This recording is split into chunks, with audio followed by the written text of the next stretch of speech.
జగన్ చుట్టూ ఏదైతే కోటరీ ఉందో అది జగన్ని ఎదగనివ్వడం లేదని, జగన్కి అసలు సమాజంలో ఏం జరుగుతుందో అది తెలియనివ్వడం లేదని, జగన్కి అసలు వాస్తవాలు అర్థం కావడం లేదని, అందువల్లే ఆ కోటరీలో ఉన్నంతకాలం జగన్కి కష్టాలు తప్పవు, కోటరీ వల్ల జగన్కి ఎన్నో సమస్యలు వచ్చాయి అనేది గతంలో విజయసాయిరెడ్డి చేసిన ఆరోపణ. నిజంగానే కోటరీ వల్లనే జగన్ లాస్ట్ టైం ఓడిపోయాడా? కోటరీ ఇన్ని స్కాములు చేసిందా? అంటే జగన్మోహన్ రెడ్డి సంబంధం లేకుండా కోటరీ స్కాములు చేస్తుంది అంటే దానికి జగన్ కూడా బాధ్యత వహించాల్సిందే కదా. నాయకుడిగా ఉన్నప్పుడు తన వాళ్ళు తప్పులు చేసినా తాను బాధ్యత వహించాల్సిందే. That is what the leadership is. నాకు సంబంధం లేదు, వాళ్ళు తప్పులు చేశారంటే సమాజం అంగీకరించింది కదా. అయినా కోటరీలో చుట్టూ జగన్ కోటరీ ఉంది, ఆ కోటరీ ఉన్నంతకాలం బాగుపడాలంటే విజయసాయిరెడ్డి ఎక్కడి నుంచి వచ్చాడు? ఆ కోటరీ నుంచి వచ్చాడు కదా, ఇంకెక్కడి నుంచి వచ్చాడు? విజయసాయిరెడ్డి పెద్ద ఎత్తున ప్రజా ఉద్యమాలు నడిపి పెద్ద ఎత్తున లక్షలాది మంది ప్రజలను తన వెనకాల సమీకరించి ఆయన రాజకీయాలకు రాలేదు కదా. రాజకీయాలకు ఎట్లా వచ్చాడు విజయసాయిరెడ్డి? పార్లమెంట్ సభ్యుడు ఎలా అయ్యాడు? లక్షల సంఖ్యలో ప్రజాబలం ఉండి అయ్యాడా? ఆయన రాజశేఖర రెడ్డి కుటుంబ ఆడిటర్గా ఒక రకంగా ప్రజలతో సంబంధం లేకుండా క్షేత్రస్థాయి రాజకీయాలతో సంబంధం లేదు కదా. ఆయన ఏమి చిన్న వైఎస్ఆర్ కాంగ్రెస్ పార్టీ జెండా మోసి గ్రామ స్థాయిలో పట్టణ స్థాయిలో ప్రజాప్రతినిధిగా గెలిచి అధికారంలోకి వచ్చాడా? ఎస్, ఆయన వచ్చింది కుటుంబానికి సన్నిహితులుగా వచ్చాడు. సో ఆయన కోటరీలోనే నుంచే వచ్చాడు కదా. అందువల్ల అప్పుడు ఆయన కోటరీలో ఉండే కనుక అప్పుడు బాగుండే. ఇప్పుడు ఆయన కోటరీలో లేడు కనుక కోటరీ బాగలేదు అంటున్నాడు. కానీ అప్పుడైనా ఇప్పుడైనా విజయసాయిరెడ్డి ఉన్న కోటరీ అయినా విజయసాయిరెడ్డి లేని కోటరీ అయినా కోటరీ ఉంటే ఏమవుతుందంటే వాస్తవాలు రావు, అంతవరకు నిజం. అది విజయసాయిరెడ్డి లేని కోటరీ అని కాదు, విజయసాయిరెడ్డి ఉన్న కోటరీ అయినా అదే. మీరు ఇప్పుడు 2024లో జగన్మోహన్ రెడ్డి ఓడిపోయినప్పుడు విజయసాయిరెడ్డి ఎక్కడున్నాడు? విజయసాయిరెడ్డి ఏమి బయట లేడు కదా.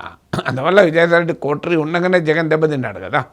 సో అందువల్ల కోటరీ ఉంటే ఏమవుతుందంటే రాజకీయ నాయకులకు వాస్తవాలు తెలియదు, అంతవరకు నిజం. ఆయన ఒక్క జగన్మోహన్ రెడ్డికే కాదు, అది రాజకీయ నాయకులకు అందరికీ ఇదే ప్రాబ్లం ఉంటుంది. ఏమవుతుందంటే అందుకే కౌటిల్యుడు అంటాడు, ఎవరైనా రాజు విజయవంతుడు కావాలి అంటే తన చుట్టూ విమర్శకులను పెట్టుకోవాలి అంటాడు. సో కౌటిల్యుని తాత్విక చింతన ఇవ్వాలి రాజకీయ నాయకులు రుచిస్తుందా?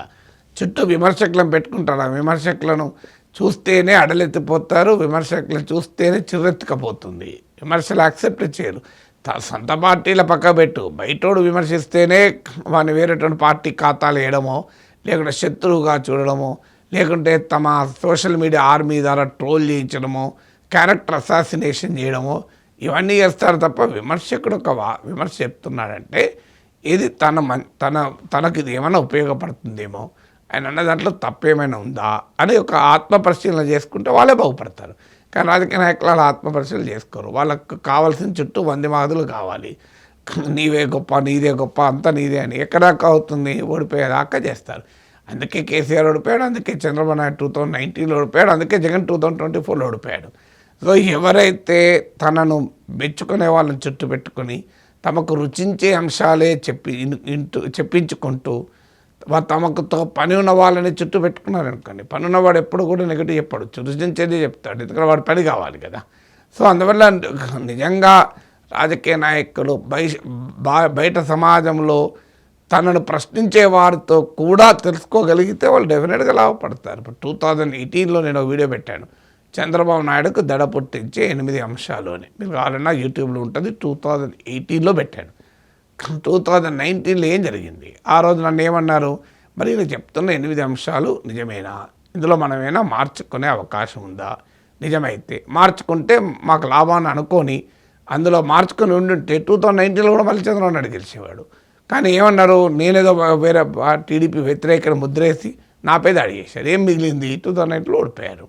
సో ఎవరైనా అంతే, రాజకీయాల్లో మనం నిజం చెప్తే ఒప్పుకోరు. ఇప్పుడు జగన్మోహన్ రెడ్డి చేస్తున్న తప్పుల్ని 2024 కన్నా ముందు నా వీడియోలు చూడండి, ఎలా ఒక్కొక్క వర్గం ప్రజలు ఎలా దూరం అయ్యారో మీకు 100 వీడియోలు ఉంటాయి. జగన్మోహన్ రెడ్డి వివిధ వర్గాల ప్రజలకు ఎలా దూరం అవుతున్నాడు అని ఒక 100 వీడియోలు ఉంటాయి. కానీ ఒప్పుకుంటారా? ఇప్పుడు ఏమంటారు, నిజం చెప్తే అప్పుడు వైసీపీ వాళ్ళు ఏమనేవారు, ఈయన చంద్రబాబు నాయుడు పేటీఎం అని నన్ను విమర్శించేవారు. ఇప్పుడు టీడీపీ వాళ్ళు అదే అంటున్నారు. అంటే అటు చంద్రబాబు నాయుడు జగన్మోహన్ రెడ్డి ఇద్దరి నుంచి పేటీఎం కెపాసిటీ ఉంటుంది ఎవరికైనా. సో అందువల్ల ఇలా విమర్శకుల్ని తూలనాడడమే అలవాటుగా రాజకీయ నాయకులు పెట్టుకుంటారు. చుట్టూ జయ జయ హో అని కీర్తించే వాళ్ళని పెట్టుకుంటారు. నిజమే, అది కోటరీలో పెట్టుకుంటారు. కానీ నేనైతే ఏ రాజకీయ నాయకుడికి కోటరీలో లేను కనుక నేను అనగలను.